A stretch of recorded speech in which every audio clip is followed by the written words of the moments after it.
In today's video, I'm going to teach you how to create a mobile app with Grok AI. By the end, you'll go from an idea to a working app you can run and even publish. Start by opening your web browser and heading to Google. In the search bar, type Grok and look for the official Grok AI website. Click through to open it. Once you're on the site, you'll see a place to enter a prompt.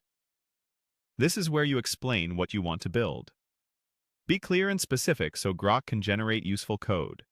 For example, you might write, "Help me create a brick breaker game on mobile with HTML." If you already know you want touch controls, a score counter, or sound effects, include those details so the output is tailored to your needs. When Grok responds, review the code it provides. You'll usually get an HTML snippet, and sometimes it includes CSS and JavaScript as well. If everything is embedded in one HTML file, that's fine. If the response provides separate sections, make a quick note of what belongs where. Now copy the HTML Grok gave you. Next, we'll use Replit to build and run the app. Head over to Replit in your browser and create a new project suited for web development. Open the main HTML file and paste in the HTML you copied from Grok. If Grok also provided additional code, keep it handy.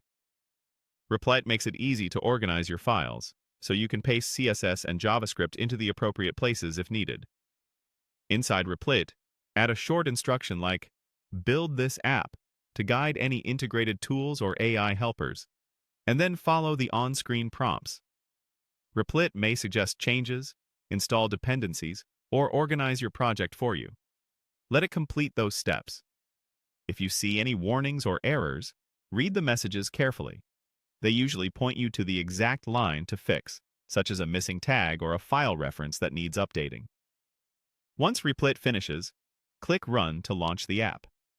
You should see a preview on the right. Test the basic interactions, especially anything related to mobile behavior, such as touch input. If something feels off, go back to Grok and refine your prompt. Then paste any updated code into Replit to iterate quickly. When you're happy with the result, you can publish it directly from Replit. Use the Publish or Deploy option, follow the prompts, and grab the shareable link. Open that link on your phone to confirm it looks and feels right on a smaller screen. That's it. Using Grok to generate the code and Replit to build, run, and publish makes creating a mobile app straightforward and fast.